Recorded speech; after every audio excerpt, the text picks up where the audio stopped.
Varicose veins కి సరైన చికిత్స కోసం సంప్రదించండి ఎవిస్ హాస్పిటల్. నమస్తే రమగారు. నమస్తే జయ. రమగారు, ముక్కోటి ఏకాదశి దగ్గరలోకి వచ్చేసాం. చక్కగా ఉత్తర ద్వారాలు తెరుస్తారు, స్వామివారిని దర్శించుకుంటాం కదండి. తిరుమల తిరుపతి అయితే కిక్కిరిసిపోతుందంట రమగారు. అవును, 10వ తారీఖు దగ్గర నుంచి 19వ తారీఖు వరకు అసలు హోటల్స్ దొరకకపోవటం చాలా ఇబ్బంది పడతాం. కానీ ఎలా అనిపిస్తుంది ఆ రోజు వెళ్ళాలి. ఆ టికెట్లకు కూడా బుకింగ్ పెట్టారుగా, లాస్ట్ మంత్ అవును. డిసెంబర్ లో పెట్టేశారు. అవును, బుక్ చేసుకున్న వాళ్ళు చేసుకున్నట్టే. నేను కూడా మంచి రెడీ అయ్యాను, కానీ వేరే ఆ ట్రిప్ ఐడియా తోటి మానేసా. ఓకే, అదే స్వామివారిని చూడాల్సిందే. ఎంత జరగన్నా ఉండనివ్వండి, ఏదన్నా జరగనివ్వండి, అదొక ఆశ ఉంటుంది కదా. అవును, ఇక్కడ మనకున్న దేవాలయాల్లో కూడా కొన్ని ఆలయాల్లో ఉత్తర ద్వారం తీస్తారు, శ్రీనగర్ కాలనీలో కూడా తీస్తారు. అవును, ఆ శ్రీనగర్ కాలనీలో ఉత్తర ద్వార దర్శనానికి గణపతి కాంప్లెక్స్ నుంచి ఉంటుంది లైన్. అవును. అంటే దేవాలయాల్లో అవకాశం ఉండటం కూడా, ఉత్తర ద్వారానికి అవకాశం ఉండాలి. అటువైపు స్వామివారిని వేయించేపు చేయించి అక్కడి నుంచి దర్శనమిస్తారు. ఎవరెవరి అవకాశాన్ని బట్టి వాళ్ళు సమీపంలో దేవాలయాల్లో, మన అన్ని దేవాలయాల్లో ఒక రోజుకే ఉంటుంది. ఈ వేళ వేయించేపు చేస్తే రేపు తెల్లవారు మళ్ళీ మార్గళి సేవకి వెళ్ళిపోతాడు అయ్యవారు. తిరుపతిలో మాత్రం 10 రోజుల పాటు. ఎందుకంటే గారు భక్తుల కోసం అంటారా? మన సౌకర్యార్థమే. అటువైపు నుంచి దర్శనం అరేంజ్ చేస్తారు. మన అవకాశమే, అంతకంటే ఏముంది, మనమే కదా, మన కోసమే భగవంతుడు ఆయన ఎందుకు వచ్చాడు భూమి మీదకి, అంతే, మానవ మాత్రల కోసమే వచ్చాడు. కాబట్టి అక్కడ అవకాశం మరి ఇది వరకు ఉందో లేదో జ్ఞాపకం లేదు నాకు. ఇటీవల కాలంలో అలా మేము ఒక సంవత్సరం భద్రాచలం వెళ్ళాం ముక్కోటికి. ఎన్నేళ్ల క్రితమో మా పెద్దబా ఉన్నారు, 1991లో 90లోనో ఏమో, ఏనాడో. తర్వాత ఎప్పుడు నేను ఏ క్షేత్రానికి వెళ్ళే సాహసం చేయలే, కొంచెం తక్కువే. ముక్కోటి ఏకాదశి మామూలుగా మనకి ఏకాదశులు అన్నీ విశేషమైనవి. అవును, ప్రతి ఏకాదశికి దానికి ఒక ప్రత్యేకమైన పేరుంది, ప్రత్యేకమైన విశేషము. నెలలో ఆ రోజున తప్పకుండా ఉపవాసం చేయటము, తర్వాత ఏదన్నా దానం చేసుకోవటము, జాగరణ చేయటము, ద్వాదశి నాడు పారణ చేయటము విధానంగా చేసుకుంటాం. ఏకాదశి రోజు దానం కూడా ఉంటుందా రమ్మగారు? చేసుకోవచ్చమ్మా, మంచిది. మంచిది దానం చేసుకుంటే, అవకాశాన్ని బట్టి. అంతే. లేదా ఏకాదశి నాడు ఉపవాసం ఉంటే ద్వాదశి నాడు పొద్దున్నే భోజనం చేసి అప్పుడే ఏ బ్రాహ్మణుడికో లేదా సాటి వాళ్ళు ఎవరికైనా బట్టలు తాంబూలము దక్షిణ ఇస్తే మంచిది, విశేషమైన క్రియ. ఈ ప్రత్యేకంగా మన తొలేకాదశి ఎంత విశేషంగా చేస్తామో, అక్కడి నుంచి ఉత్థాన ఏకాదశి ఎంత విశేషంగా చెప్పుకుంటామో, వాటికంటే ఇంకా అమోఘమైనది ముక్కోటి ఏకాదశి. వాటికంటే కూడా ఈ ముక్కోటి ఏకాదశి నాడు ముక్కోటి దేవతలు వాళ్ళ ముక్కోటి దేవతల్ని దర్శించిన ఫలితం లభిస్తుందని, ముక్కోటి దేవతలు స్వామివారిని దర్శించడానికి వస్తారని, వాళ్ళ దేవతలకి కూడా ఈ సమయంలో దర్శిస్తే అమోఘమైన ఫలితం కలుగుతుందని, మానవులు మనకెంత అమోఘమైనది లభిస్తుంది. దేవతలే అలా అనుకుంటే భావిస్తే మనము అదే మనది ఇంకా కదా. అంతే. అయితే వైకుంఠ ద్వారాలు తెరవబడతాయని చెప్తారు. మామూలుగా వైకుంఠమట మనకి పురాణాల్లో ఎక్కడుందో తెలీదు. రాక్షసులు హరి కోసం వెతికారనే కథలు చదువుతాం మనం. హిరణ్యాక్ష హిరణ్యకశిపులు కానీ చాలా మంది హరి ఎక్కడున్నాడో తెలీదు. వాళ్ళు దేవతల్ని పట్టుకుంటారు, బ్రహ్మలోకానికి వెళ్ళిపోతారు, బ్రహ్మదేవుడి కోసం తపస్సు చేసి ఆయన్ని చూడగలుగుతారు. పరమేశ్వరుడి కోసం కైలాసానికి వెళ్తారు, కైలాసం ఫలానా చోట ఉందని ఫిక్స్ తెలుసు అందరికి. ఈ వైకుంఠం ఎక్కడుందో తెలియదు, ఆయన ఎవరికి కనపడ్డు. కడలే కనపడుతుంది, దాని మీద ఉన్నవాడు కనపడ్డు. ఆయనతో ఒప్పుకుంటేనే ఆయన చూడగలుగుతారు. వీళ్ళు నన్ను బ్రహ్మాది దేవతలు నన్ను చూడాలనుకుంటున్నారని ఆయన సంకల్పించి వీళ్ళకి కనపడాలి అని భావిస్తేనే చూస్తారు, లేకపోతే లేదు. అందుకేనేమో కదా రమ్మగారు, మనం తిరుమల దర్శనానికి కూడా మనం అనుకుంటే వెళ్ళమట, ఆయన రమ్మంటే, ఆయన అనుమతిస్తేనే వెళ్ళగలుగుతాం మేము. అవును, అది చాలా ఖచ్చితమైన రూల్.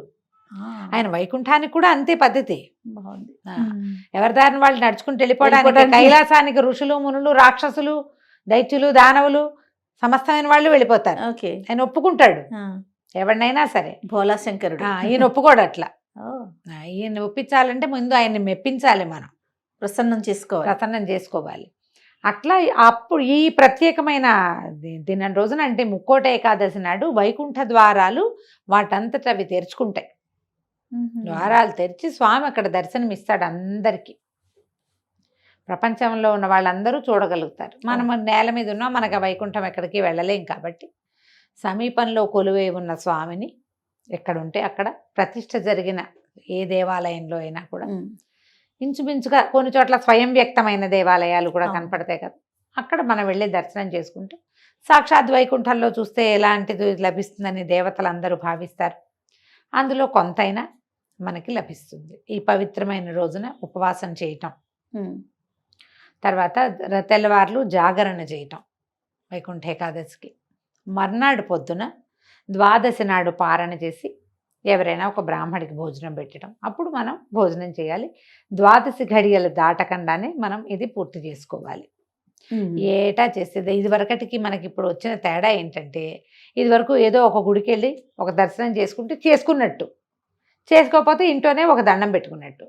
తెల్లవారు 6 నుంచి ఇంకా 6 కంటే ముందే కూడా నా లెక్క అయితే 6 టీవీ పెట్టామంటే అలా అన్ని దేవాలయాల్లో వైకుంఠ ద్వార దర్శనాలు అమోఘంగా అవుతాయి. చక్కగా భద్రాచలం దగ్గర నుంచి చూపిస్తారు, ఈ ఒంటిమిట్ట రామాలయాలు అవి చూపిస్తారు.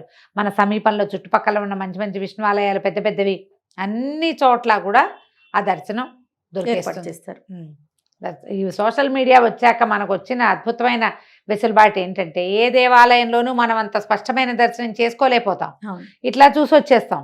అలా చూసి శంఖం చక్రం కన్ను పెదివి ఏం చూస్తాం, ఏ విగ్రహాలకి ఏమీ చూడలేం.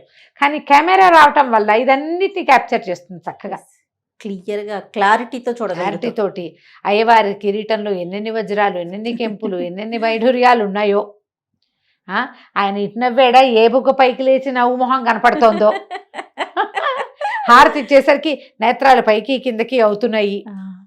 అన్ని ఎన్ని చూడగ- చూస్తున్నాం, అబ్బో. నిజంగా గౌరు, నిజంగా చాలా బాగా చెప్పారు. చాలా దేవాలయాల్లో మనకు అసలు మనం అలంకారమే చూస్తాం. ఇప్పుడు అక్కడికి వెళ్తామా, మైసూరు చాముండి, ఆ, అసలు చాముండి అమ్మవారు అది ఏమిటో తెలీదు, అవును. ఊరికే అలా చూసి వస్తాం. చిట్టి ప్రతిమ అమ్మవారి బుజ్జి ఇంతే ఉంటుంది. అలంకారం ఎంత ఉంటుంది, కన్ను పొడుచుకున్న అదేమిటో తెలియదమ్మా. అవును, అక్కడ 5 నిమిషాలు 10 నిమిషాలు నుంచుంటే ఏదో ఒక రేఖా మాత్రంగా స్వరూపం కనిపిస్తుంది. కనపడుతుంది. మన కెమెరా వచ్చాక ఆ చిట్టి జేజి ఆవిడ కళ్ళు, ముక్కు, మూతి, పెదవులు, నవ్వు, అన్నీ చక్కగా చక్కగా పువ్వు, కాయ ఏమేం పెట్టారో అవన్నీ.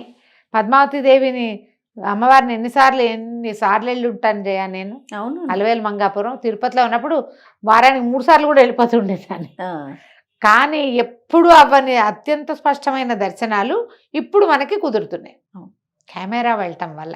అసలు చక్కగా చిన్న సొట్టలున్న విగ్రహం, స్వరూపము, నేత్రాలు, మధ్యలో ఈ అభిషేకం చేస్తారు. అభిషేకం చేసినప్పుడు ఇట్లా నేత్రాల స్వరూపం కనపడుతుంది. మామూలుగా అంత స్పష్టమైన ముఖ కవళికలుగా మనకు తోచవు, కానీ ఈ పసుపు నీరు గంధం నీరు పడేసరికి స్పష్టత రేఖలు కనపడుతూ ఉంటాయి క్లియర్గా. ఎంత లక్షణంగా దర్శనం అవుతుందో. ఎందుకు ఎక్కడికైనా పరిగెత్తడం, హాయిగా టీవీ పెట్టి కూర్చుని చకచకా పని చేసేసుకుని. నేనైతే 100% టీవీ దగ్గరే ఉంటా జయ. కళ్యాణాల వేళలప్పుడు అన్ని కళ్యాణాలు నేను టీవీలోనే చూస్తా. ఇంక అక్కడికి పరిగెత్తుకెళ్దాం అయితే ఉండదు, పరిగెత్తుకెళ్దామని. కానీ ఎప్పుడైనా సరే క్షేత్రంలో దర్శనం, సన్నిధిలో ఉండటం అనేది మహాద్భుతం. మహాద్భుతం. జీవితంలో 1-2 సార్లు చేస్తే చాలా ప్రతిసారి పరిగెత్తక్కర్లా. అది ఓసారి వెళ్ళి ఒక్కసారైనా మనం సన్నిధిలో ఆ అనుభవాన్ని, ఆ అనుభూతిని మనం స్వయంగా ఆ మంత్రం చెవిని పడ్డం, ఆ క్రియ మనమే నేకడైతే కంటితోటి, వాడెవరో కెమెరాతో తీసింది మనం చూడటం కాకుండా చూడాలి. మన ప్రెజెన్స్, మన ఆత్మ అక్కడ ఏమవుతుంది, అది మన ఆరా పుల్ అవుతుంది మంది, మన ఆత్మ పరమాత్మకి దగ్గర అవుతుంది. అవును, ఇది మంచిదే. కానీ మనకున్న అవకాశాన్ని వాడుకోండి. ముక్కోటి ఏకాదశి అత్యద్భుతమైన ఏకాదశి. ఒకవేళ ఇన్ని ఏకాదశుల్లో ఈ నెలకు వచ్చేటువంటి 2, 2, 12, 24 ఏకాదశుల్లో మీరు ఏ ఏకాదశి నాడు ఉపవాసం ఉండకపోయినా, మీకు కుదరకపోయినా, ముక్కోటి ఏకాదశి నాడు ఉపవసించండి. కనీసం అన్నం మానేయండి. ఇంకేదైనా భిన్నం తినండి. మాత్రలు వేసుకుంటారు, మందులు వేసుకుంటారు, పని చేసుకుంటారు, అలసిపోతారు, కాబట్టి ఆకలికి ఉండలేరు. చిన్నపిల్లలు ఉన్నారు, మీకు పెద్ద వయసు ఉంది. ఏ కారణమై ఉన్నా కూడా ఏదైనా ఒక భిన్నమైంది తినండి. ముక్కోటి ఏకాదశి నాడు సాధ్యమైనంత తక్కువ మాట్లాడండి. వీలైనన్ని సార్లు హరినామస్మరణ చేసుకోండి.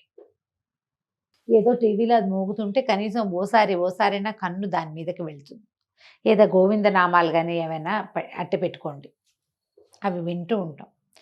భగవన్నామస్మరణ చేయటము అత్యద్భుతమైన ఫలితాన్ని ఇస్తుంది. నువ్వు చూసినా చూడకపోయినా, గుళ్ళోకి వెళ్ళినా వెళ్ళకపోయినా, ఉపవాసం చేసినా చెయ్యకపోయినా నామస్మరణే భగవన్నామస్మరణే అత్యద్భుతమైన ఫలితాన్ని ఇస్తుంది ఈ కలికాలం. ఈ కాలంలో. వీలైనంత నామస్మరణ చేసుకోండి. అవకాశం లభిస్తే ఏదైనా ఒక దేవాలయానికి వెళ్ళి దర్శనం చేసుకుని రండి. ఏకాదశి ఎలా వచ్చింది ఎట్లా అనేది మనం ప్రతిసారి చెప్తూనే ఉన్నాం. అవును, చెప్తూనే ఉన్నాం. అందుకని ముక్కోటి ఏకాదశి ప్రాశస్త్యము ఇంకా అలా కాకుండా కనీసం ఇట్లా చేయండి. పర్వదినాలలో సాధ్యమైనంత తక్కువ మాట్లాడి ఎక్కువ భగవన్నామస్మరణ చేసే అవకాశాన్ని తీసుకోండి. ఈ 10వ తారీఖు మొత్తం ఉపవాసం ఉంటే 11వ తారీఖు ఉదయం 12 గడియలు దాటకుండా భోజనం చేయండి. ఎవరైనా కుదిరితే కనుక ఎవరికైనా భోజనం పెట్టండి. ఒకవేళ అలా మన ఇంట్లో భోజనం పెట్టే అవకాశం కుదరకపోతే ఏ దేవాలయంలోనో అన్నదాన ఇవి జరిగిన చోట ఎక్కడో చోట అన్నదానం జరిగే చోట కొంత అమౌంట్ని అక్కడ పంపించండి. అన్ని చోట్ల అన్నదానం జరుగుతుంది. మీ పేరున జరిగినట్టే మన ప్రయత్నంతో జరుగుతుంది కాబట్టి అట్లా ఏదైనా చేసుకోవచ్చు.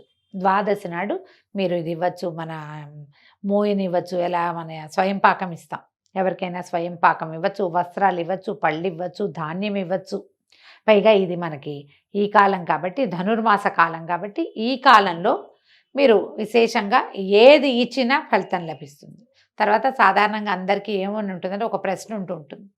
దేవాలయానికి వెళ్ళాం, అక్కడ ప్రసాదం పెడతారు, తీసుకోవచ్చా తీసుకోకూడదా? ఉపవాసం కదా, ప్రసాదం ఏముంటుంది సాధారణంగా? వెణ్పొంగలి, చక్కెర పొంగలి, పులిహోర, దద్దోజనం ఉంటాయి. దేవాలయ ప్రాంగణంలో తింటే తప్పు లేదు. అది అన్న రూపంలో అన్నంతో చేసిన ఏ ప్రసాదమైనా కూడా తప్పులేదు. దేవాలయంలో అక్కడ మీరు వెళ్ళిన గుళ్ళో ఏది ప్రసాదం అని చేతిలో పెడతారో కళ్ళకద్దుకుని నోట్లో వేసుకోండి. సాన్నిధ్యంలో ఉన్నప్పుడు తప్పు లేదు.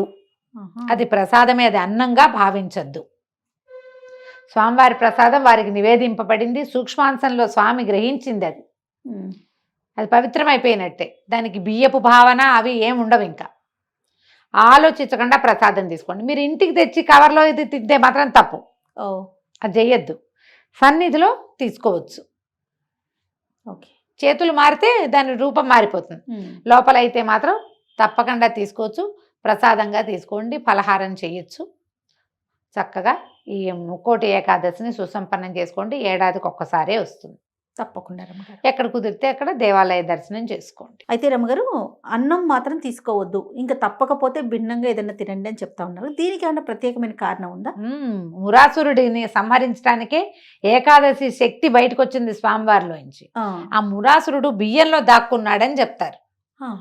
అందుకని ఏకాదశి నాడు ఈ బియ్యం తినకూడదు అని.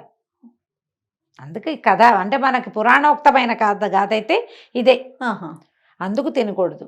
నేను అనుకుంటా జయ, ఊరికే లోపాయికారిగా చెప్పడం అన్నమాట. ఇది నెలలో 15 రోజుల్లో ఒక భాగం, రెండో 15 రోజులు రెండో భాగం కదా, అంతే. కనీసం 2 సార్లైనా నువ్వు తినేది మానేయాలేమో ఆరోగ్యానికి. ఆరోగ్యరీత్యా అన్నం మానేయాలి, నిరాహారంగా ఉండాలి. నిర్జల ఏకాదశి కూడా ఒకటి ఉంది, అసలు నీరు కూడా తీసుకోకూడదు. సాధ్యమైనంత లిక్విడ్ డైట్ మీద ఉంటే హెల్త్కి మంచిది. అవును. మానవులు ఆరోగ్యంగా ఉండడానికి ఇది ఒక విధానం. ఒకటి ఏకాదశి, రెండోది పౌర్ణమి, అమావాస్యల్లో కూడా ఇదివరకు భోంచేసేవాళ్ళు కాదు. నెలలో 4 ఉపవాసాలు ఉండేవాళ్ళు. నెలకి 4 ఉపవాసాలు ఉండటం మంచిది ఆరోగ్యానికి. అంతే కదా. అంతే. ఈ మురాసురుడు బియ్యంలో దాక్కోవటం వల్ల ఈ బియ్యం తినద్దని చెప్తారు. అదే విధానం. రైట్. నమస్తే రమ్మగారు. నమస్తే జయ.